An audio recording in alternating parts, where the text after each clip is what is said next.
कहते हैं जो आसमान छूने का हौसला रखते हैं उन्हें पहाड़ की ऊंचाइयां भी सलाम करती हैं। नमस्कार, आप देख रहे हैं दूरदर्शन हिमाचल और मैं हूं आपके साथ प्रिया सिंह। कार्यक्रम नमस्ते हिमाचल में आप सभी का स्वागत है। दर्शकों, आज हम जो विषय लेकर आए हैं वो बहुत खास है। आज हम बात करेंगे पर्वतरोही और रोमांच के सफ़र पर।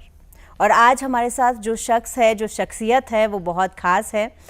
वो एक ऐसे इंसान है जिन्होंने बर्फ़ के तूफ़ानों को पार किया, सांसों के कम होने के बाद भी अपने हौसलों को ज़िंदा रखा और उन ऊंचाइयों पर गए, वहाँ पर अपना जीत का झंडा लहराया जहाँ पर जाना सबके बस की बात नहीं है। आज हमारे साथ है हिमाचल की शान और किन्नौर की शान अमित कुमार नेगी जी। आपको बहुत बहुत स्वागत सर। धन्यवाद आप सभी का जी, thank you so much. Sir, आपको सभी जानते हैं, अमित कुमार नेगी को कौन नहीं जानता आज के समय में। और जिस तरह से आप चोटियों पे गए हैं, वो पिक्चर्स जब हमारे सामने आती हैं तो सभी को लगता है कि ये कैसे पॉसिबल है, कैसे वहाँ पे जाना हो सकता है, कितना मुश्किल है वहाँ पे जाना। सबसे पहले हम जानना चाहते हैं कि आप एक किन्नौर के छोटे से गाँव बटसेरी के रहने वाले हैं और वहाँ से निकलना और इतने सारे माउंटेन्स को फतेह करना कैसे पॉसिबल हुआ और कैसे शुरुआत हुई? बचपन से ही सोचा था कि कभी पहाड़ पे जाना है मुझे? नहीं, कभी ऐसा सोचा तो नहीं था कि बचपन में, क्योंकि और जहाँ पर मैं बिलोंग करता हूँ, छोटा सा गांव है बटसेरी और सांगला वैली, बहुत प्यारा सा। कभी अगर आए तो, और किन्नर कैलाश की गोद में अराउंड में माउंटेन 6000 मीटर के माउंटेन्स, और रोज़ मैं देखता था उनको। और कभी सोचा नहीं था कि उस पहाड़ को एक दिन उनको देखते देखते उनकी ऊंचाइयों तक पहुंचने का मौका मिले। और स्ट्रगल काफ़ी लंबा था मेरा, और कभी सोचा नहीं कि इतने सफ़र में काफ़ी सेक्रीफाइस करने को भी मौका मिले। और जो ब्यूटी लैंड्स, तो मैं नहीं कह सकता कि हिमाचल सभी जगह बहुत प्यारी जगह है, और जहाँ से मैं खुद बिलोंग कर रहा हूँ। और सुबह मैं हमेशा माउंटेन्स को ही देखता था रोज़, और स्कूलिंग भी मेरी वहीं से ही है जी। हाँ, बटसेरी से ही। और लोग आते थे और उस नज़ारों को देख के चले जाते थे। हम तो वहीं पैदा हुए हैं। बिल्कुल। हाँ जी। मतलब आपकी खुशनसीबी है कि आप इतने खूबसूरत से गांव में रहते हैं, इतनी खूबसूरत जगह में रहते हैं और माउंटेन्स के ही आसपास आप रहते हैं। तो बटसेरी की थोड़ी सी हम बातचीत करते हैं, उसके बाद आपकी जर्नी की बात करते हैं, जो सबसे खास विषय है आज का, कि बटसेरी जो गाँव है किन्नौर का, वो बहुत खास है। अब वो क्यों खास है वो अमित जी अपनी ज़ुबान से ही बताएंगे तो और खूबसूरत लगेगा। बटसेरी मैं आपको बताऊं कि 2007 में क्लीनेस पहला ऐसा राज्य बना कि वो क्लीनेस में जी। और स्मार्ट विलेज में वो नंबर 1 रहा जी। और वहाँ आप अगर देखोगे कि किन्नौर में टूरिज़्म का जो आगाज़ हुआ वो बटसेरी गांव से हुई है।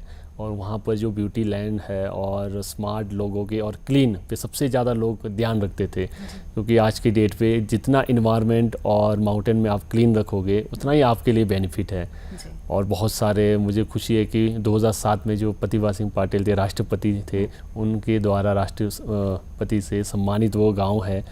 और आज भी लोग वहाँ पर सफाई पे अभियान पे मतलब ध्यान रखते हैं। तो वो मुझे बड़ी अच्छी लगती है आज की डेट पे, क्योंकि सफाई बहुत ज़रूरी है। बिल्कुल।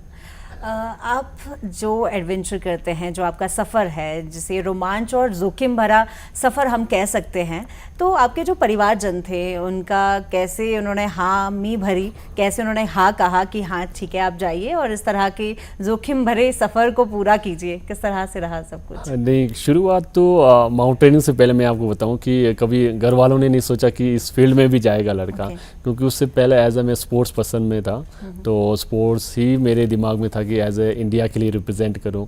और पहले मैं एज ए एथलीट के रूप में आया था, और उसके बाद धीरे धीरे मैंने कभी सोचा नहीं थी कि माउंटेनिंग फील्ड में, तो परिवार वालों को कन्विंस करना बहुत मुश्किल होता है, क्योंकि उस अराउंड में सर्दियां इतनी होती है तेज़ और एवलांचेस इतने आती है, तो वो रोज़ घर वाले देखते रहते हैं, और घर वाले ऐसे सिचुएशन में किसी बच्चे को नहीं भेजेंगे। बिल्कुल। तो वहाँ से थोड़ा डैड और मॉम डैड और पूरी फैमिली का जो सपोर्ट रहता था मेरे, और थोड़ा सा मॉम डर जाते थे, क्योंकि उनको पता है कि ये रिस्की काम है, क्योंकि उस एरिया पे बहुत सारे कैजुअलिटीज़ भी देखे कई बार, लोगों के एक्सीडेंट हुए और कई एवलाजिस में आए, कोई पासिस में कोई फंस गया।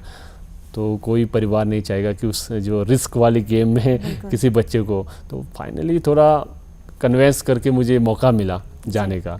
जी सर, आप पहली बार, अगर हम पहली बार की बात करें, क्योंकि जो भी हम कुछ पहली बार करते हैं वो ज़िंदगी में हमेशा हमें याद रहता है, और एक मेमोरी, वैसे तो सब कुछ याद रहता है, जिस तरह का आपकी जो जर्नी है उसमें एक एक पल भी जो है वो हमेशा याद रहेगा, शायद ताउम्र याद रहेगा, क्योंकि इतनी मुश्किल भरा रहता है सफ़र।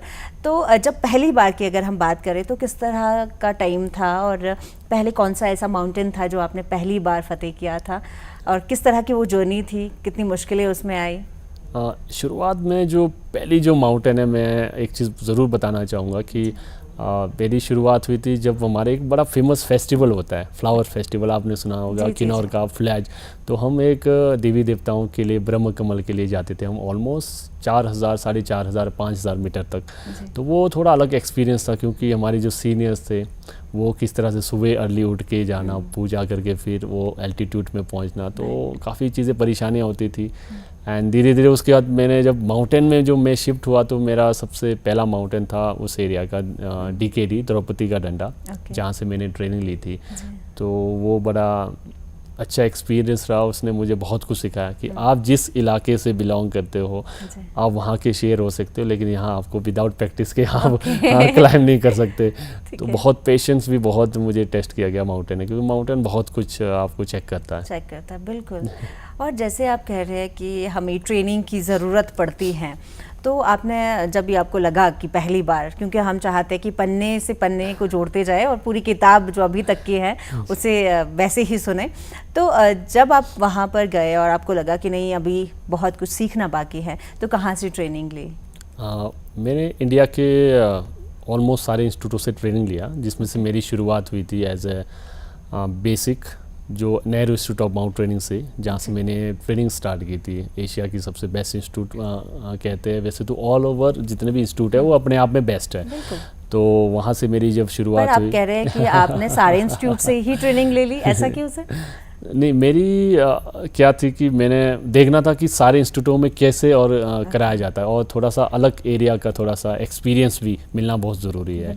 और उस हिसाब से इंडिया में बहुत सारे इंस्टीट्यूटों से मैं पास आउट हुआ एज ए अल्फ़ा ग्रेड से, और हाई एल्टीट्यूड वेलफेयर स्कूल से मैं बेस्ट टेक्निकल से अवार्ड से मुझे नवाजा गया। एंड उसके बाद और माउंट ट्रेनिंग, उससे धीरे धीरे मेरे जो basic, advance, MOI, search and rescue, alpine winter training, ये सारी कोर्सेज मैंने कंप्लीट की है। अपने आप को, और बोलते हैं ना कि उस पहाड़ तक पहुंचने के पहले अपने आप को टेस्टिंग करना। जी।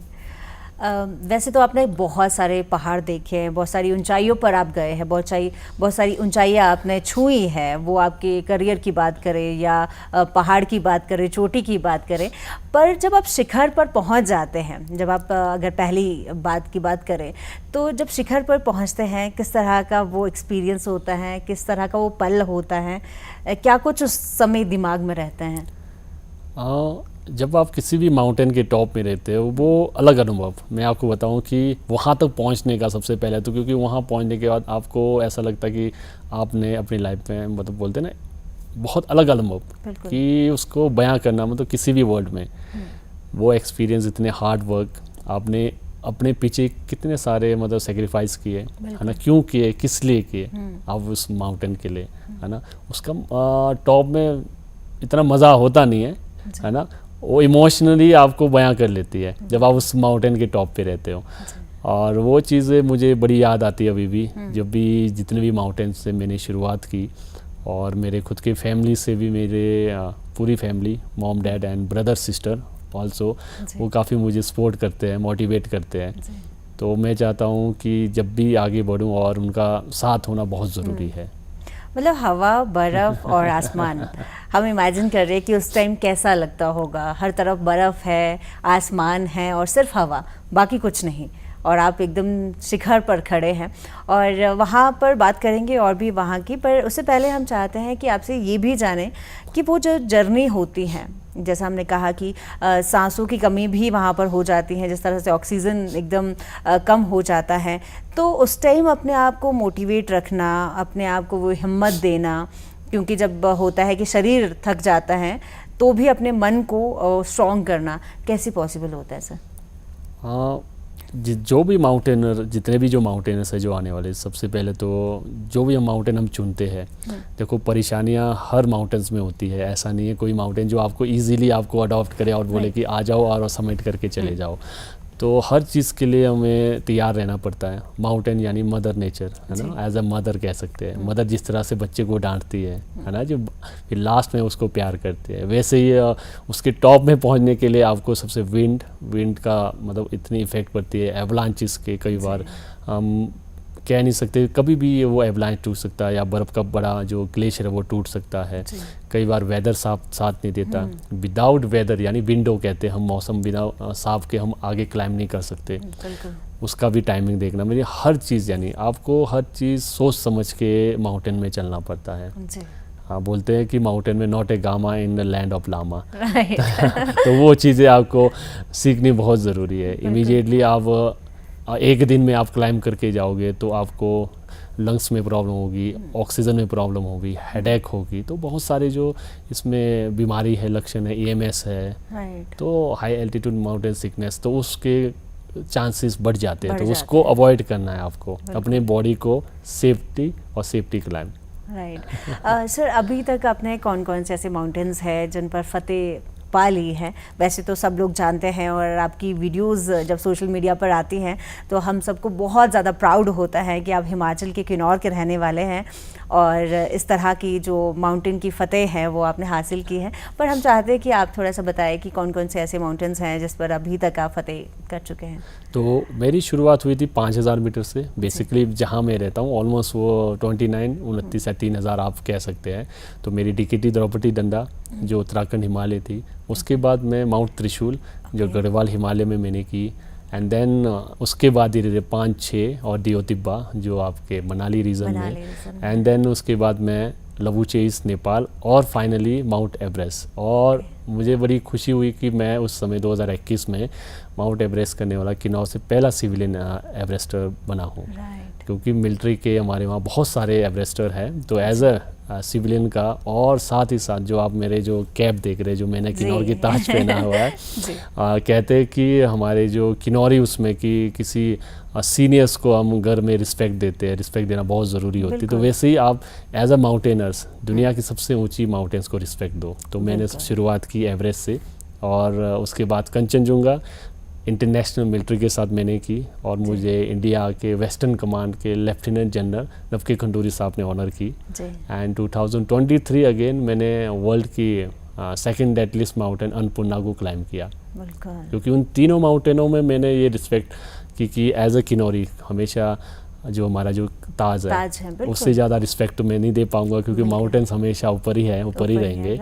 एंड उसके बाद इस साल कि जो मेरे लेटेस्ट है, जो एक सिंगल डे में मैंने 3 माउंटेन किए हैं जो लद्दाख रीजन में आती है, और उसमें से टोटल 10 दिनों में 5 माउंटेन में करके आ चुका हूँ। बहुत ही बड़ी अचीवमेंट है। और अगर हम आपकी जर्नी की बात करें तो कितने साल आपको लग गए वहाँ तक पहुँचने के लिए, एवरेस्ट पे जाने के लिए? एवरेस्ट की अगर मैं बात करूँ तो मुझे लगभग 10 साल लगे, 10 से 11 साल, क्योंकि 2010 से मैंने स्टार्टअप की थी, एंड 11 से NCC प्री एवरेस्ट एक्सपीडिशन हुआ था। तो उस समय शायद टॉप 10 और टॉप 9 लोग चाहिए थे, 10वां में था। तो मैं सोचता रहा कि मैं क्यों मतलब पीछे रह गया या क्यों रिजेक्ट हो गया। होता नहीं एक स्पोर्ट्समैन के अंदर भी कि आपको कोच ने रेस्ट क्यों दिया कि आप अभी आपकी बारी नहीं है, तो अभी आपको और निखरना है और तैयारी करना है। तो शायद माउंटेन को भी ये मजबूरी थी कि आप अच्छी तरह से और तैयारी करके आइए। एंड फाइनली 2019 एंड 2021 में कोविड का टाइम था उस समय खेल मंत्री किरण रिजिजू सर थे, तो उन्होंने फ्लैग ऑफ की, और फाइनली जो मेरा एक ड्रीम था इतने सालों से, जो मैंने स्पोर्ट्स को थोड़े टाइम के लिए छोड़ के और माउंटेन पे जाना, और वो मेरे लिए सबसे लंबा सफ़र था। जी सर, इस जो आपने ये बात बताई, इसके बाद हम आपसे ये ज़रूर जानना चाहते हैं कि ये जो पेशेंस है ये कहाँ से आता है? क्योंकि 10 साल का एक लंबा अंतराल 10 साल होता है, और इतने टाइम तक किसी एक चीज़ पर काम करना, क्योंकि अगर हम करियर की बात करें, युवाओं की बात करें, किसी क्षेत्र की बात करें, तो वहाँ पर फ्लक्चुएशन होती रहती हैं कि शायद 2 साल में इसमें नहीं हुआ तो नेक्स्ट इसमें नहीं हुआ तो नेक्स्ट, इस तरह से फ्लक्चुएट करते रहते हैं और कुछ ना कुछ चेंजेस आते रहते हैं ज़िंदगी में, वो करियर से रिलेटेड हो या कुछ भी। पर 10 साल एक लंबा अंतराल होता है, कैसे पेशेंस रखा कि नहीं करना है तो यही करना है? इसमें थोड़ी सी मैं स्पोर्ट्स को भी थोड़ा एक्सेप्ट करूँगा, क्योंकि स्पोर्ट्स ने मेरे को थोड़ा सा अनुशासन भी सिखाया एंड एनसीसी ने। और ये दोनों को मिक्सअप करके जो मैंने आगे सीखा कि जो चीज़ आपने लाइफ में करना है, अगर आपको जो चीज़ अच्छा लगता है, अगर उसको आप ठान लो तो हो जाएगा। लेकिन इस बीच में मेरे काफ़ी ऐसे दोस्त थे, काफ़ी कॉलेज फ्रेंड थे, वो छूट गए, है ना। तो फोकस मेरा क्या रहता था, उनको टाइम नहीं दे पाता था। कई बार क्या होता था, घर वालों को भी टाइम देना मेरे लिए बड़ा मुश्किल हो जाता था, और मैं थोड़ा ज़िद्दीपन था कि नहीं करना तो करना इसी के लिए। जैसे एक बच्चा खिलौने के लिए लड़ाई करता है कि मुझे वो चाहिए तो चाहिए। तो वो चीज़ मेरा दिमाग में था कि नहीं, एज अ माउंट एवरेस्ट दुनिया की हाईएस्ट माउंटेन, और मैं हमेशा जो सेल फोन में गूगल में सर्च करना, उनके बारे में सोचना, यार ये कैसे होगा, किस तरह से। तो कई बार तो बहुत लंबा पेशेंस उसने मुझे टेस्ट किया, और काफ़ी बीच बीच में इमोशन भी दिए, और वो इमोशन ऐसा था कि उसने मुझे बीच में तोड़ा भी था। कई बार ऐसा लगा कि नहीं यार, मैं किसके लिए कर रहा हूँ। तो धीरे धीरे लास्ट में रियलाइज़ हुआ कि नहीं यार, जब तक आपकी फैमिली आपको सपोर्ट कर रही है तो वो चीज़ आपके लिए ईजी हो जाती है। हमेशा जो युवा साथियों को मैं यही कहूँगा। बिल्कुल, बहुत ही अच्छी आपने बात कही कि जब हमारी फैमिली हमारे साथ होती है तो कहीं ना कहीं वो मोटिवेशन जो है वो दुगनी हो जाती है। हमें लगता है कि नहीं, हमारे साथ कोई खड़ा है जो हमारे हर वक्त, अगर हम जीतते हैं हारते हैं, वो एक ज़िंदगी का पार्ट है, पर वो हमारे साथ हमेशा खड़े रहेंगे। तो ये बहुत ही अच्छी बात है कि फैमिली साथ है तो सब कुछ साथ है, तो कहीं ना कहीं वो हिम्मत आ जाती है, और इस तरह की हिम्मत आ जाती है कि बहुत चीज़ें फतेह हो जाती हैं। सर, अगर हम ये भी आपसे जानना चाहें कि जो पहाड़ों को चढ़ना है, या जो आप चोटी पर गए हैं, जो माउंट एवरेस्ट पर आप गए हैं, तो ये सिर्फ एडवेंचर है या एक स्पिरिचुअल जर्नी भी? मैं तो इसको कहूँगा कि दोनों चीज़ें आप इसमें लगाओ। आप अपने आप से मिलने जा रहे हैं। देखो, हम ये नहीं कह सकते कि हम किसी माउंटेन या किसी इसको चैलेंज कर रहे हैं, क्योंकि किसी भी माउंटेन्स को हम चैलेंज नहीं कर सकते। तो मैंने अपनी लाइफ में सीखा कि mountain always there, life is important. तो हमेशा ज़िंदगी इम्पॉर्टेंट है, क्योंकि माउंटेन ने हमारे कितने पूर्वजों को देखा होगा, कितने हज़ारों पूर्वजों को, और वो कब से वहाँ पर डटा हुआ है।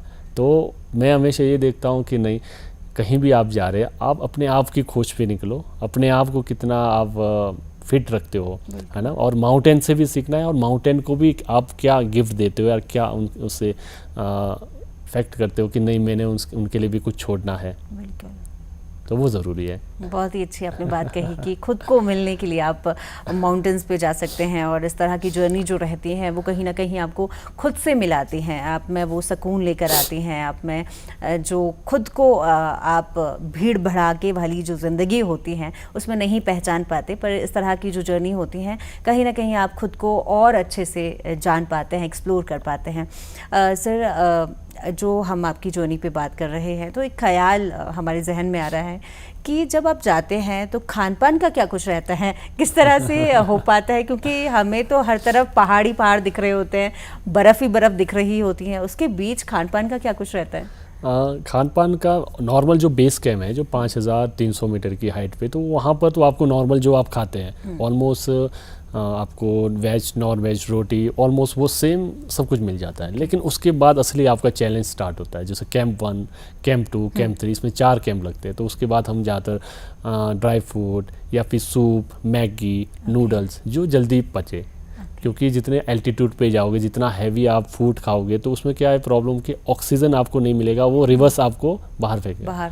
हाँ, तो वो चीज़ों को देखते हुए ज़्यादातर लास्ट मोमेंट पे हम ज़्यादा डिपेंड रहते हैं सूप पे, क्योंकि वो इजी है, डाइजेस्ट हो जाती है आराम से। और वाटर तो हर जगह इम्पॉर्टेंट है। बिल्कुल। हाँ, क्योंकि ऑक्सीजन भी होती है उसमें।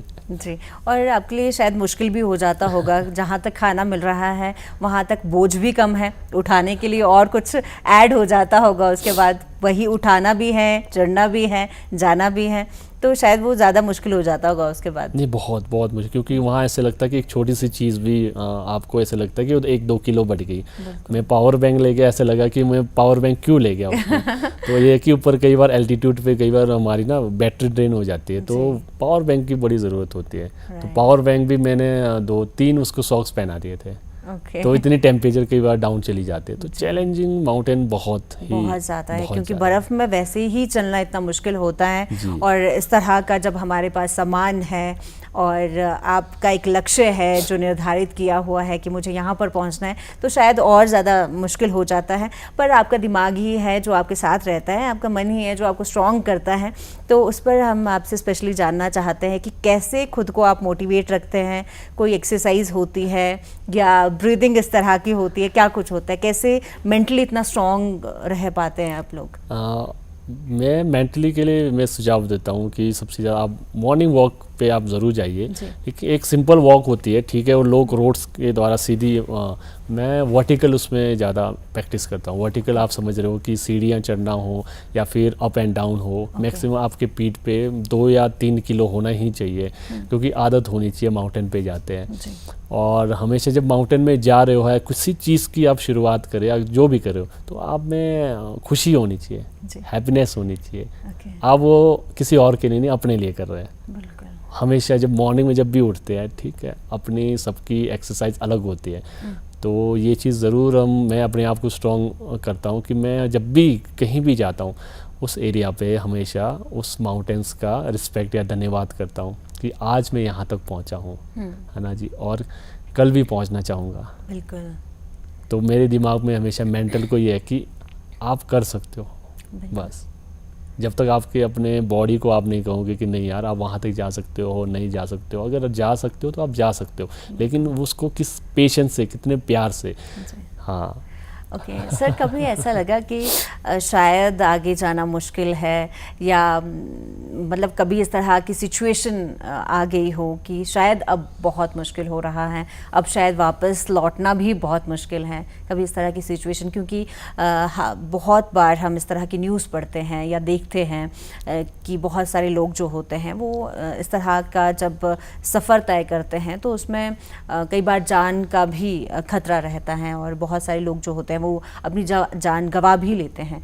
तो कभी आपके सामने इस तरह की सिचुएशन आई हो, आपको लगा हो कि शायद अब वापस जाना मुश्किल है?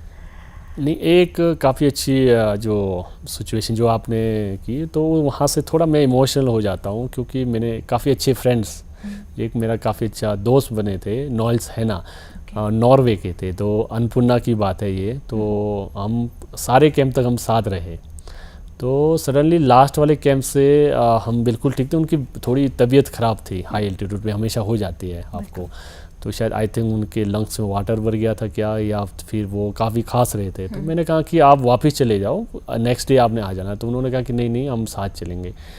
एंड कैंप 4 में वो शायद ज़्यादा उठे नहीं, उन्होंने कहा कि अमित आप चले जाओ, तो मैं आऊँगा। और जब मैं सबमिट करके वापस आया तो वो नहीं रहे थे। तो वो बड़े मतलब काफ़ी लेजेंड माउंटेनों में से थे मेरे। तो अभी भी याद करते हैं हमारी लाइफ, जैसे जब आप इंडिया से बाहर चले जाते हो तो क्या होता है कि आपकी फैमिली वहाँ की बन जाती है ना जी। उस समय इंडिया में मेरी फैमिली नहीं है, जहाँ आप पूरी फैमिली के साथ, पूरे टीम के साथ, तो उस समय वो मेरी पूरी फैमिली थी। तो काफ़ी अच्छा अनुभव रहा, लेकिन हमने एक अच्छे माउंटेनर्स खोए। माउंटेन भी सिखाता भी है, और एक लाइव लेसन है मैंने अभी वहाँ से उसके बाद सीखी कि लाइफ में देखो आप एज ए ह्यूमन बीइंग आपकी लाइफ ना लिखी हुई है, वो कब है कब कैसी होगी वो नहीं कह सकते। मतलब अपनी जर्नी जो है वो तय करते रहना चाहिए। बिल्कुल, अपनी जर्नी पे आप किसी भी सिचुएशन में हैं आपको खुश रहना चाहिए। बिल्कुल जी सर, आपने पुलिस डिपार्टमेंट में भी पुलिस डिपार्टमेंट के जो लोग हैं उनको आपने ट्रेनिंग दी, तो किस तरह का वो समय था, और आप दे भी रहे हैं बहुत से लोगों को ट्रेनिंग्स अभी के टाइम पे, तो किस तरह की ट्रेनिंग रहती है, क्या कुछ सिखाया जाता है, किस तरह का एक्सपीरियंस था स्पेशली जो पुलिस के नौजवानों को आपने सिखाया है? मुझे बड़ी खुशी हुई सबसे पहले तो, क्योंकि जब मैं किन्नौर में आया था तो किन्नौर में हमारे काफ़ी यूथ है। तो अभी मैं आपको बताऊँ पूरे हिमाचल में काफ़ी सब सेंटर्स है, तो और किन्नौर में अभी नहीं है। तो किन्नौर में काफ़ी यूथ बोलते हैं कि उन्होंने हमें एकदम खड़ा किया, और हमारी एक बनी थी Kinnaur mountaineering ski rescue association, उसके मैं खुद भी वाइस प्रेसिडेंट हूँ। और वहाँ के एसपी साहब थे अभिषेक शेखर जी, तो उन्होंने अभी हमारे को मौका दिया कि प्लीज़ अमित जी आप हमारे क्यूआरटी टीम एंड होमगार्ड और पुलिस टीम को थोड़ा सा रेस्क्यू के रिगार्डिंग आप ट्रेनिंग दें। तो वो मेरे लिए सबसे पहला उपलब्धि थी कि मैंने अपनी लाइफ में इतने साल जो मैंने ट्रेनिंग की और वो डिपार्टमेंट को ट्रेनिंग देना, और वो मेरा पहला सक्सेसफुल रहा। और पुलिस वालों को स्पेशल, क्योंकि वो ऑलरेडी फिट है, उनकी ऑलरेडी ट्रेनिंग होती रहती है, लेकिन उसमें हमने क्या किया कि थोड़ा सा और अच्छा मिक्सअप किया कि एज अ हाई एल्टीट्यूड पे हमने रक्षम पे ट्रेनिंग ली। हमने जो इंटरनेशनल जो मैंने सीखा था ईजीली, जितना ईजी से ईजी और जितना कम इक्विपमेंट से हम रेस्क्यू कर सके, वो चीज़ें हमारे को उनको सिखाने का मौका मिला, और उनसे भी सीखने को बहुत कुछ मौका मिला। एंड उसके बाद जो फर्स्ट के बाद सेकेंड जो हमारी SDRF जो शिमला की है और मंडी, तो उनकी भी हमारी फ़ोन आया कि SP अरिजीत सिंह सर से, कि उन्होंने कहा कि प्लीज़ हमारी टीम को भी प्लीज़ आप ट्रेनिंग दीजिए। तो उनकी टीम और हिमाचल की बेस्ट SDRF जो अभी राजस्थान में शायद एक उनकी चैम्पियनशिप कुछ थी पुलिस वाले की, उसमें वो उन्होंने फर्स्ट आए, और वो रिफ्रेशमेंट कोर्स हमने कराया था उनको, तो हमें बड़ी खुशी हुई। बिल्कुल, इस तरह के जो मोमेंट्स होते हैं उससे जैसे आपने कहा कि बहुत कुछ सीखने को भी मिलता है आपको भी, और आपने जो उनको सिखाया वो भी उनके लिए बहुत ज़्यादा काम आएगा। और इस तरह की जो एक्टिविटी रहती है उससे हम बहुत कुछ ज़िंदगी में सीख पाते हैं जो हमारे जीवन के लिए बहुत ज़्यादा ज़रूरी भी रहता है। अगर हम कल्चर की बात करें स्पेशली, और हिमाचल में हम बैठे हैं, नमस्ते हिमाचल कार्यक्रम चल रहा है, हिमाचल के ही सपूत हमारे साथ इस टाइम हैं। कल्चर की जब हम बात करते हैं तो आपको कल्चर प्रमोटर भी कहा जाता है, वो शायद हमें ऐसा लगता है, बाकी आपसे बातचीत करेंगे, कि जो आप टोपी अपनी जो है वो हमेशा पहन कर रखते हैं और लेकर जाते हैं, जो भी आप चोटियों को फतेह करते हैं, जो भी माउंटेन्स को आप फतेह करते हैं, तो क्या कुछ है जो लोग आपको कल्चर प्रमोटर के नाम से भी जानने लगे हैं? मैंने एक चीज़ नोटिस की, जो हमारे जो पूरा हिमाचल है वो अपने आप में बहुत खूबसूरत और कल्चरिस्ट है, रिच कल्चरिस्ट, जिसमें से हमारा जो किन्नौर है वो ऑलरेडी रिच कल्चर में पूरे वर्ल्ड में अब शुमार हो चुका है। आपने नोटिस किया होगी कि हमारे काफ़ी जो फेमस त्यौहार है, होली है, फ्लावर फेस्टिवल है, रोलानी है, वो पूरे वर्ल्ड में फेमस है। तो रोलानी तो आजकल बहुत ज़्यादा फेमस चल रहा है, बहुत सारे लोगों ने सोशल मीडिया पर पिक्चर्स देखी होगी, वीडियो देखी होगी, जो कि बहुत फेमस हुआ है और बहुत लोगों ने उसे सराहा है। तो उस चीज़ में एक चीज़ मैं काफ़ी नोटिस करता हूँ कि आज की डेट पे कि हमारे जो एल्डर्स थे वो शर्माते नहीं थे अपने कल्चर को पहन के। तो आज की डेट पे चलो ठीक है, वेस्टर्न फैशन भी आ चुका है, मिक्सअप भी हो चुके हैं, चलो होना भी ज़रूरी है, लेकिन अपने कल्चर को नहीं भूले। और मैं उसकी शुरुआत मैंने की थी कि हर माउंटेन से मैं शुरुआत करूं, और मैं जहां भी जाता हूं अपने किन्नौरी कैप और अपना मफलर लेके हमेशा जाता रहता हूं, और मुझे खुशी होती है। और मैं आपको बताऊं कि इस समय एक ऑर्गेनाइजेशन थी काफ़ी बड़ी नेपाल में, एवरेस्ट अलायंस, तो उन्होंने हमारे को पहली बार जो एवरेस्ट डे के दौरान बुलाया था। तो पूरे ऑलमोस्ट 15 से 16 कंट्री के लोग आए थे, और शायद इस साल या अगले साल भी फिर दोबारा होने वाला है एवरेस्ट समिटर समिट। तो उसमें मैं पूरा अपना ड्रेसअप किन्नौरी उसमें कल्चर में ले गया था, और सबको अच्छा लगा। और वो देख के मेरे साथ एक मोरक्को के थे फ्रेंड, वो भी अपने कल्चर पे आ गए, और एक चाइनीज़ थी वो भी अपने कल्चर में आ गई। वो अगले दिन कि अपने जब कल्चर को प्रमोट भी करते हैं, बहुत ही अच्छी ये बात है। बिल्कुल। तो मुझे बड़ी खुशी हुई कि उस लेवल तक मैंने अपने कल्चर को पहुंचाया और लोगों को दिखाया कि ये हमारा एक रिच कल्चर है इंडिया में, और ट्रैवल कल्चर काफ़ी खूबसूरत है। आइए विज़िट कीजिए और देखिए। आप इसको हिमाचली कैप भी कह सकते हैं, किसी भी कैप से आप नाम बोल सकते हैं। हम तो देखो किन्नौर है, किन्नौरी कैप है, तो मैं तो किन्नौर, किन्नौरी टोपी कहा जाता है। और सर एक सवाल हम आपसे ये भी जानना चाहते हैं कि आपकी जो जर्नी है वो बड़ी इंटरेस्टिंग है, और इतने सारे एडवेंचर्स इसमें है, इतने ज़्यादा रोमांचक ये जो है सफ़र है। अगर आपसे कोई ये जानना चाहे कि आप किस तरह के इंसान हैं, वैसे तो आपने ये थोड़े से जैसे शब्दों में कहा है कि आप ज़िद्दी हैं, बहुत ज़्यादा जो ठान लेते हैं वो करके छोड़ते हैं। पर अगर आपसे कोई कुछ शब्दों में ये जानना चाहे कि आप किस तरह के इंसान हैं, तो आप क्या कहेंगे? वैसे मैं बताऊं तो मुझे ना बोलते हैं सिंपल रहना बड़ा अच्छा लगता है, सिंपल। लेकिन जो कुछ काम करना है, जो मैंने ठाना है, तो वो मैं ज़िद पकड़ लेता हूँ कि उसको जैसा भी है मुझे करना ही करना है। क्योंकि इतने लंबे सफ़र में जब मैंने माउंटेन्स के लिए शुरुआत की थी, क्योंकि as a mountaineers mountain is very costly, बहुत ही महंगा गेम है। बिल्कुल। तो काफ़ी जगह रिजेक्ट हुआ, काफ़ी जगह, फिर भी मैंने बोला कि नहीं, अगर यहाँ हुआ तो नेक्स्ट मिलेगा ही, है ना। और अपने आप को हमेशा खुश रखना बहुत ज़रूरी है। आप जितना खुश रहते हो अपने, ये नहीं कि आप दिखावे के लिए खुश, वो नहीं। आपको जो किया है आपने खुद किया है, वो चीज़ आपको कोई छीन नहीं सकता। तो मैं हमेशा मतलब ये कि हैप्पीनेस इज़ बेस्ट। और कई जगह मैं ज़्यादा बीट ब्लॉकों से भी थोड़ा दूर, अब मैंने आदत छोड़ दी है, तो मैं खुश हूँ। और कहीं जाता हूँ या यूथ के साथ, थोड़ा मुझे बस यूथ के साथ जुड़ना अच्छा लगता है। और जब भी मैं मॉर्निंग या इवनिंग में मैं ग्राउंड में या कहीं चले जाता हूँ यूथ के साथ, उनको पता, ये नहीं कहता हूँ कि मैं ये हूँ, ऑलरेडी कुछ लोगों को पता चल जाते हैं। मैं उनको बोलता हूँ प्लीज़ आप साइलेंट रहो, ठीक है, क्योंकि वो फिर कंफर्टेबल हट जाती है लोगों के साथ बात करना। तो वो अपने आप को मैं चाहता हूँ कि smiley and happy face and the simpling life and the high thinking. बहुत ही अच्छी बात आपने कही है। सिंपल लिविंग, हाई थिंकिंग, ऐसे ही होना चाहिए। और खुद से बहुत प्यार करना चाहिए, खुश रहना चाहिए, जिस तरह आपने कहा। सर, जैसे आपने कहा कि खर्चा बहुत आता है और ये बहुत महंगी गेम है, तो किस तरह से महंगी गेम है, थोड़ा सा हमें बताएंगे कि कितना खर्चा आता है और क्या कुछ रहता है? इसमें माउंटेनिंग में सबसे पहले तो एक तो रॉयल्टी फ़ीस, जो रॉयल्टी फ़ीस ऑलमोस्ट काफ़ी पहले तो $9,000 था, अब वो $15,000, यानी 13 लाख रुपए आपको देने पड़ते हैं। उसके बाद डांकरी से लेके, शूज़ से लेके, क्लॉथिंग से लेके, चश्मे से लेके, ऑलमोस्ट जो पूरा गेटअप है वो लगभग ऑलमोस्ट 6-7 लाख आपको कॉस्ट आज की डेट पे। मैं आपको बताऊं। एंड उसके बाद इंश्योरेंस अलग से, शेरपा बोनस अलग से, तो सारे इंक्लूडिंग करके आज की डेट पे एवरेज मेरे ख्याल से 40 से 45 लाख पहुंचता है। मतलब हम ये कह सकते हैं कि पैसे भी लगते हैं, बॉडी भी लगती है, सांसें भी लगती हैं, और सब कुछ मतलब लग जाता है इसमें हमारा। जी, सब कुछ माउंटेन का, बस वो पेशेंस वो आपका है अपना। जी, पेशेंस आपका है जी, बिल्कुल। बहुत महंगी ये गेम है। सर, आपसे ये भी हम जानना चाहते हैं, जिस तरह आप कह रहे हैं कि आपकी जो जर्नी है वो बहुत मेंटली भी स्ट्रांग होना ज़रूरी है, फिज़िकली भी स्ट्रांग होना ज़रूरी है, और हमें लगता है कि फ़िज़िकल से ज़्यादा आपको मेंटली स्ट्रांग होना ज़रूरी है, क्योंकि जब तक आप दिमाग से नहीं ये कहोगे कि मैं कर सकता हूँ, तो शायद वो शरीर भी तब तक नहीं आपके लिए अलाउ करेगा कि हाँ मैं कर सकता हूँ।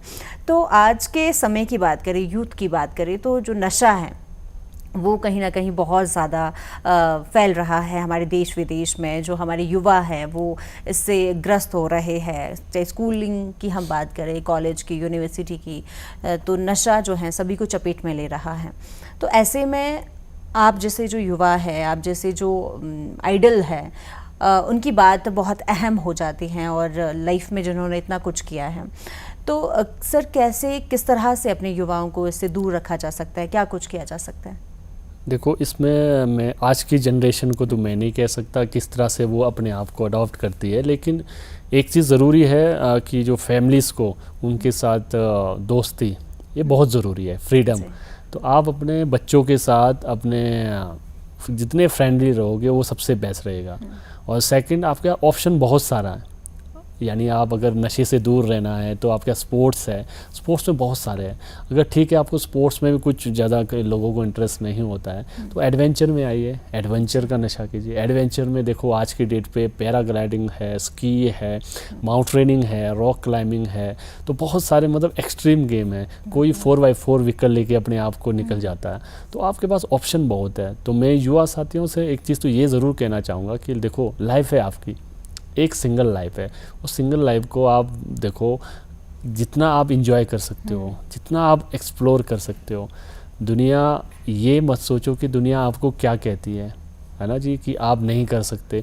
हज़ारों लोग कहेंगे, ठीक है, अच्छी बात है, कोई तो बोल रहा है कि आप नहीं कर सकते हो, उसको देख के तो मैं करूँगा कुछ। बिल्कुल। क्योंकि आने वाले जो यूथ है, हमेशा मैंने एक चीज़ नोटिस किया था, अभी किन्नौर की बात है, मैं रेस्क्यू के बाद, तो 19 साल का था, बताओ, उसने सुसाइड कर लिया। अब मैं नाम नहीं बता पाऊँगा कि, तो वहाँ मुझे रियलाइज़ हुआ, देखो इतनी कम उम्र में, बिल्कुल, है ना, उस समय आपको एक्सप्लोर, अपने आप को घूमिए आप, ठीक है, अच्छी अच्छी जगहें जाइए, अपने कल्चर के साथ घूमिए, अपने किन्नौर में घूमिए, अपने हिमाचल में घूमिए, बहुत है, 12 डिस्ट्रिक्ट है, 12 डिस्ट्रिक्ट को भी एक्सप्लोर करो। इंडिया तो बहुत बड़ा है ना, घूमिए अपने आप को, जितना अपने आप को मेंटली, उसी से ही आपका मेंटली और बिल्कुल ना फिजिकली आप स्ट्रांग हो जाएगा। मेंटली के लिए तो आपको घूमना बहुत ज़रूरी है, बहुत ज़रूरी है। और एडवेंचर एक ऐसा गेम है जिसमें आपको बिजी रखना सिखाती है जी। क्योंकि एक वॉल से आप क्लाइंब कर रहे हो, एक वॉल में आपने छोटी सी मिस्टेक लेफ्ट राइट की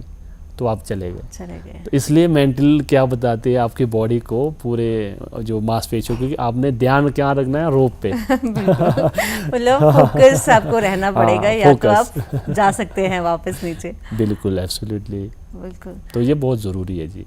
जी। सर, आपको बहुत जगह, बहुत सारे इंस्टीट्यूट्स में, गवर्नमेंट स्कूल्स में, या बहुत सारी जगह आपको बुलाया जाता है मोटिवेशनल स्पीकर्स के लिए भी, ताकि आप जो हमारे युवा हैं उनको मोटिवेट कीजिए है, जो करियर के रिगार्डिंग उन्हें प्रॉब्लम है, नहीं कर पा रहे हैं, कैसे किस तरह से वो मोटिवेट कर सकते हैं अपने आप को, किस तरह से वो डटे रहे अपने कार्य पर। तो किस तरह का एक्सपीरियंस रहता है, युवाओं से जो बातचीत रहती है, क्या कुछ उनका कहना होता है?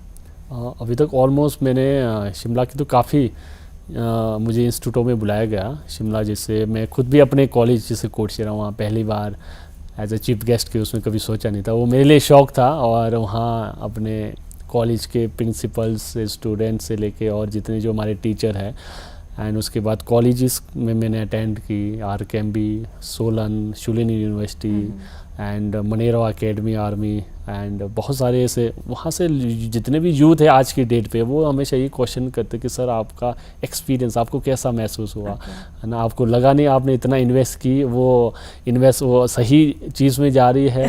तो देखो, हमेशा वो चीज़ें नहीं देखो कि आप पैसे कहाँ लगा रहे हो, आप देखो कि जहाँ आप सेटिस्फाइड हो, जहाँ आपको अच्छा लगता हो, क्योंकि उसका रिजल्ट एक ना एक दिन आपको मिलना ही है। बिल्कुल, है ना, वो आप अपने लिए कर रहे हो। आज की डेट पे ये है कि आप किसी दूसरे के लिए क्यों, है ना, दिखावे से अच्छा आप अपने लिए करो, वो लोग आपको खुद ढूंढेंगे। वो चीज़ मैंने नोटिस किया, वो चीज़ मैंने युवा साथियों को कहा कि आप एक चीज़ फोकस रखते हो, आपने एक IAS, HS, डॉक्टर, है ना, आपने बनना है, तो आप फोकस रखते हो कि मैं उस चीज़ को किस तरह से इम्प्रूवमेंट करूँ, है ना, मैथमेटिक्स, डॉक्टर्स, है ना, IAS के लिए कितना पेशेंस की ज़रूरत है, तो माउंटेन के लिए उस माउंटेन, वर्ल्ड के हाईएस्ट माउंटेन को टच करना है, तो वहाँ पहुँचने के लिए मुझे कितने रास्तों को सर्वाइव करके आगे जाना पड़ेगा, जैसे फाइनेंशियली हो गए, है ना, फिजिकली और मेंटली, इमोशनल, ये 3 चीज़ें हो गए, और फैमिली सपोर्ट्स हो गए, है ना, और आपका खुद का लक्ष्य कि आप वहाँ से लास्ट में बैकअप ना कर दो। बिल्कुल, तो वो चीज़ें आपको बहुत ज़रूरी है आज की डेट पे। बिल्कुल, खुद को मेंटली और फिज़िकली स्ट्रॉन्ग रखने के लिए, फोकस रहने के लिए खुद को जानना ज़रूरी है कहीं ना कहीं, और खुद को आप तभी जानोगे जब आप एडवेंचर करोगे और खुद के साथ समय व्यतीत करोगे। सर, अन्नपूर्णा, अगर हम माउंटेन की बात करें जो कि नेपाल में है, तो उसका सफ़र कैसा रहा? क्या कुछ ऐसी यादें हैं वहाँ की जो आप हमेशा ताउम्र अपने साथ रखना चाहते हैं? माउंटेन तो वैसे तीनों हैं मेरी लाइफ के, जो एवरेस्ट, कंचनजुंगा, अन्नपूर्णा। और अन्नपूर्णा में इसलिए मुझे थोड़ा और अच्छा इसलिए लगा क्योंकि एज ए अन्नपूर्णा, वो अन्न की देवी है, तो एक चीज़ तो वहाँ का जो उसने मुझे वहाँ पहुँचने तक और उसने डाटा भी बहुत, क्योंकि मैंने हर समय एवलांचेस गिरते हुए देखा। और वो ऐसा माउंटेन है 33% उसके ऑलमोस्ट चांसेस है आपके ना सक्सेसफुल, और 77% उसके चांसेस नहीं है, क्योंकि बहुत डेंजर माउंटेन माना जाता है, क्योंकि एवलांचेस कभी भी आ सकते हैं। एंड जब भी मैंने उसके कैंप 1, कैंप 2 में मैं जब एज अ रोटेशन जाके आया था, तो नेक्स्ट डे वो कैंप 2 ख़त्म, तो हमेशा नेक्स्ट डे शुरुआत करना पड़ता था। जैसे हम बोलते हैं ना, आज आपका मकान टूटा है तो आप उसको फिर दोबारा बनाते हो, नहीं बनाते हो, कि आप या कहीं और चले जाते हो। तो माउंटेन ने बहुत कुछ सिखाया कि ज़िद्दीपन होना बहुत ज़रूरी है, लेकिन पेशेंस, और आप जो चीज़ कर रहे हैं, आज मेरा जैसे HS, IAS या कुछ नहीं निकला, तो मैं इसको छोड़ के दूसरा क्यों चले जाऊँ। तो इसको ट्राई भी तो कर सकता हूँ, क्या पता नेक्स्ट उसमें मेरा अच्छा हो जाए, क्या पता उससे नेक्स्ट अच्छा हो जाए। तो वही मुझे सिखाते हैं कि अगर आपको टॉप में पहुँचना है तो सबसे पहले जो इसके जो हार्ड पॉइंट है, क्रेवासिस है, क्रेवासिस करते रहेंगे, टूटते रहेंगे, एवलांचेस आते रहेंगे, आपको हमेशा ये बताएंगे कि नहीं आप पीछे जाओ, हमेशा माउंटेन्स आपको बताएगा कि चलो पीछे पीछे, मतलब आपको बताना है कि मैं वहाँ तक कैसे चल सकता हूँ, अपनी हिम्मत को नहीं आना। तो माउंटेन आपको हिम्मत बढ़ा रहा है, तो ये चीज़ें लाइफ में आपको फेस करने को मौका मिलेगा परेशानी होगा, तो वो चीज़ें आपको माउंटेन बहुत कुछ सिखाते हैं। तो मेरे सर जैसा आपने कहा था कि फिज़िकल स्ट्रॉन्ग रहने के लिए आप मॉर्निंग वॉक पे जा सकते हैं, एक्सरसाइज कर सकते हैं, बहुत सारी आपने बताया भी किस तरह से स्टेयर्स को अप डाउन पे आप रनिंग कर सकते हैं, किस तरह से सब कुछ रहता है। पर मेंटली स्ट्रॉन्ग होने के लिए जो कि सबसे ज़्यादा ज़रूरी है आपकी वाली फील्ड में, उसके लिए क्या करते हैं आप, स्पेशली आपके जीवन की अगर हम बात करें, क्या कुछ याद करते हैं उस समय जब इस तरह का टाइम चल रहा होता है, एक रूफ को खींचकर आपको ऊपर चढ़ना है और नीचे बिल्कुल आपको खाई दिख रही है, तो मेंटली कैसे उस टाइम स्टेबल करते हैं खुद को, खुद से बात करते हैं किस तरह? और सबसे पहले ये भी हम आपसे जानना चाहते हैं कि खुद से बात करना कितना ज़रूरी है।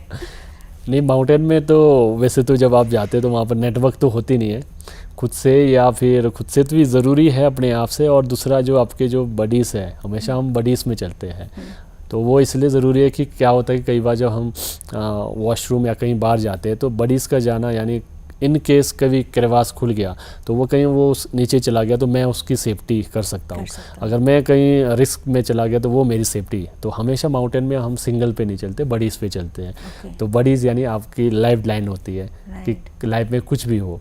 तो उसके बाद सेकंड माउंटेन से भी बार बार, क्योंकि माउंटेन से आंखों ही आंखों से इशारा होते हैं और दिल ही दिल से बड़ी अच्छी बातें होती रहती है। मैंने काफ़ी माउंटेन में फेस किया जब भी किसी भी बेस कैंप में, और कभी ऐसा नहीं रहा कि मैं वहाँ से निराश होकर आया हूँ, क्योंकि माउंटेन नेचर आपको बहुत ब्यूटीफुल कलर्स, ब्यूटीफुल बोलते हैं ना ग्लेशियर, तो बहुत कुछ सिखाता है।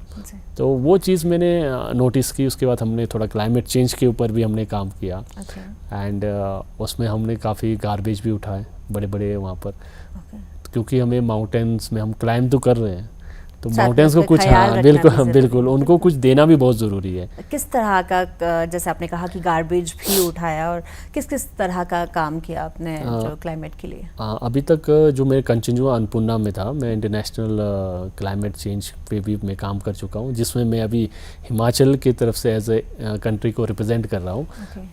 हिमाचल रिप्रेजेंटेटिव चुना गया हूँ, और उसमें मैं एवरेस्ट अलायंस के द्वारा, और वो एक पूरे वर्ल्ड में एक काफ़ी अच्छा, आज की डेट पे आपने सुना ग्लोबल वार्मिंग आपने सुना होगा, तो उसमें काम चला हुआ है। तो उसमें काफ़ी अच्छा इनिशिएटिव लिया नेपाल ने, हमारे इंडिया में भी काफ़ी अच्छा चला हुआ है। हर पहाड़ी क्षेत्रों में क्लीनिंग का बहुत सारे जो ऑर्गेनाइजेशन काम कर रही है। तो इंटरनेशनल में मुझे इसलिए मौका मिला क्योंकि उनकी जो काम करने का तरीका है, ठीक है सबका, लेकिन वो एक मैसेज है, बड़ा प्लेटफॉर्म है जहाँ पर गवर्नमेंट आपकी सुनेगी। बहुत ज़रूरी है ऐसे बड़े प्लेटफॉर्म में पहुँचने की बात, क्योंकि फ्यूचर में मैं ये चाहता हूँ कि मेरी आने वाली जनरेशन ब्लैक माउंटेन ना देखे, वो वाइट माउंटेन देखे। क्योंकि आप देख रहे हो कि आज की डेट पे सारे ग्लेशियर मेल्ट हो रहे हैं बिल्कुल। तो उस चक्कर में मेरे ख्याल से वाइट माउंटेन का दिखना बहुत ज़रूरी है। और पहले जो थे वो पहाड़ बर्फ़ से ढके होते थे, और आज के टाइम में हमें पहाड़ सूखे दिखाई देते हैं, ब्लैक माउंटेन्स जो आपने कहा उस तरह के दिखाई देते हैं। जो इस तरह के सफ़र में जाना चाहता है, जो ये एडवेंचर फील्ड में आना चाहता है, उनके लिए आप क्या कहना चाहते हैं? क्या कुछ तैयारियां हैं जो पहले से करनी होगी, तभी शायद वो शिखर पर पहुंच पाएंगे? नहीं, अभी मैं एक चीज़ ज़रूर करूँगा, जितने भी जो युवा हैं, जितने भी ऑल इंडिया वर्ल्ड से जितने भी हैं, और ऑलमोस्ट इंडिया के जितने, क्योंकि एज ए जहाँ से मैंने शुरुआत की थी उस माउंटेन के लिए, तो आप एक तैयारी कीजिए, है ना। प्रैक्टिस बहुत ज़रूरी है, बेसिक माउंटेनिंग कोर्स करना बहुत ज़रूरी है। अगर आप बेसिक कोर्स करेंगे आपको पता चलेगा कि हाँ मैं उस माउंटेन के लिए मैं आ सकता हूँ। कई लोग एंजॉय के लिए आ जाते हैं और लास्ट में छोड़ देते हैं, तो उसके लिए मैं सभी को सजेस्ट करूँगा कि आप आइए, एक बार बेसिक माउंटेनिंग कोर्स कीजिए किसी भी इंस्टीट्यूट से। बहुत सारे 5-6 इंस्टीट्यूट है इंडिया में, उससे आप ट्रेनिंग कीजिए। उसके बाद हम भी खुद ट्रेनिंग कराते हैं, मैं भी खुद हमारी खुद अपनी एक एसोसिएट है, और मेरी किन्नौर की शोशला पीक एडवेंचर है, जिसमें इंटरनेशनल माउंटेनर्स है जो मेरे साथ काम कर रहे हैं। और हम लोग क्लाइंबिंग भी करा रहे हैं, ट्रेनिंग भी दे रहे हैं, प्री एवरेस्ट जैसे ट्रेनिंग भी दे रहे हैं। और काफ़ी लोग जुड़े अभी भी आते हैं। और किसी को माउंटेन्स में जाने से पहले अगर आपको ट्रेनिंग चाहिए तो आइए, मोस्ट वेलकम। सांगला वैली आपका मोस्ट वेलकम करता है। जी, उसमें कोई क्राइटेरिया रहता है कि इस उम्र के लोग ही आ सकते हैं, क्या कुछ रहता है? नहीं मैम, इसमें एक चीज़ मैं आपको बताऊं कि माउंटेन में एज नहीं देखा जाता है। माउंटेन में ओनली आपकी फिजिकल एंड मेंटली, ये दो चीज़ें। अगर आप स्पोर्ट्स में जाओगे कि एक एज के बाद आपको छोड़नी पड़ती है। इसमें आपको क्लाइंबिंग की बताऊं, काफ़ी पुरानी हिस्ट्री है। 97 एज के वो रॉक क्लाइंबिंग कर रहे हैं। आप बताइए, 97 एज तो आप क्यों नहीं कर सकते? बेसिकली इंस्टीट्यूटों में 40 या 45 साल तक होते हैं लास्ट, जो आप कोर्सेज कराया जाता है। उससे ऊपर के लिए फिर वो या एडवेंचर एक्टिविटी में लगा देते हैं ज़्यादा, फिर हार्ड कोर्स में आपको नहीं लगाते हैं। बिल्कुल। हाँ। और सर, अगर हम आज के समय की बात करें तो सोशल मीडिया इतना ज़्यादा हावी हो गया है। कुछ अच्छी चीज़ें भी हैं और कुछ बुरी भी हैं। जैसे ही हर सिक्के के दो पहलू होते हैं, उस तरह से ही। और जिस तरह हम स्कूल के बच्चों की बात कर रहे हैं, युवाओं की बात कर रहे हैं, उनके लिए आप तो प्रेरणा स्रोत है ही बहुत ज़्यादा। आपसे हमेशा वो मोटिवेट होते हैं, आपको आइडल मानते हैं बहुत से लोग। पर अगर हम इस तरह की एक्टिविटी करते हैं, जैसा आपने कहा कि खुद से मिलने का हमें समय मिलता है, अदरवाइज़ हम कभी जाते हैं, किसी एडवेंचर पे जाते हैं या घूमने निकलते हैं, तो वो हमेशा भीड़ भड़ाके वाली ही जगह हम चूज़ करते हैं कि चलिए कहीं शहर निकल आते हैं, कहीं पे घूमने निकल जाते हैं। पर जब माउंटेन्स पे जाते हैं तो शायद खुद से मिलने का मौका हमें मिलता है, जैसा आपने कहा। तो इस तरह की एक्टिविटी स्कूल्स में भी रहती है कि एडवेंचर्स करवाया जाता है, क्या कुछ रहता है, क्या होनी चाहिए, क्या आपको लगता है? नहीं, काफ़ी मैंने देखा इंस्टीट्यूटों में या कॉलेजों और स्कूलों में भी करा रहे हैं। तो अभी बीच में एक स्कूल, बीशम कॉटेज स्कूल आया था। हाँ, तो मुझे मौका मिला था उनके साथ भी। वो आए थे सडनली, ऐसे गाँव विजिट किया उन्होंने। वो सांगला वैली आए थे पहली बार। तो वो टूर शायद ज़्यादातर जैसे बाहर ले जाते, तो मुझे अच्छा लगा कि उन्होंने पहाड़ों की तरफ आना और शुरू कर दिया। क्योंकि उससे बच्चे क्या सीखते हैं कि हमारे नेचर को, है ना। अब वो टीवी पे तो आपको स्नो कैप माउंटेन्स, स्कीयर्स और स्नो, ये तो आपको दिखाई देते हैं। और वो वीडियो कब की होगी किसको पता। रियल माउंटेन से आपने अगर फेस करना है तो मैं चाहूँगा कि आप, हमारे इंडिया में बहुत सारे हिमालयन रीजन हैं। हिमाचल का ऑलरेडी है ही है, नॉर्थ ईस्ट हो गया, अरुणाचल प्रदेश, अपना JNK हो गया, फिर उत्तराखंड। तो हिमाचल में बहुत सारा आपका किन्नौर हो गया, लाहौल स्पीति होगी। तो ये जगहें ऐसी है कि मैं चाहता हूँ वो यूथ को देखना चाहिए। अगर यूथ वहाँ पहुँचेगा, देखेगा रियल में ये माउंटेन है, कितने सुंदर है और कितना चेंज भी हो रहा है, क्यों हो रहा है, वो हम ही कर रहे हैं, उसको बिगाड़ रहे हैं, और उसको हम किस तरह से सेव कर सकते हैं, वो धीरे धीरे मेंटेलिटी स्ट्रांग होगी। जी sir, thank you so much. आप कार्यक्रम में आए और आपके इस रोमांचक सफ़र से सभी को बहुत ज़्यादा मोटिवेशन मिली, बहुत ज़्यादा प्रेरणा मिली। जो युवा हमारे आज के कार्यक्रम को देख रहे हैं या जो भी आज के हमारे दर्शक हैं, उन्हें बहुत ज़्यादा प्रेरणा मिली होगी और आपसे बहुत ज़्यादा मोटिवेशन आज मिली है हमें। थैंक यू सो मच कार्यक्रम में आने के लिए। सबसे अच्छा लगा कि मुझे यहाँ अपने एक्सपीरियंस को शेयर करने का मौका मिला।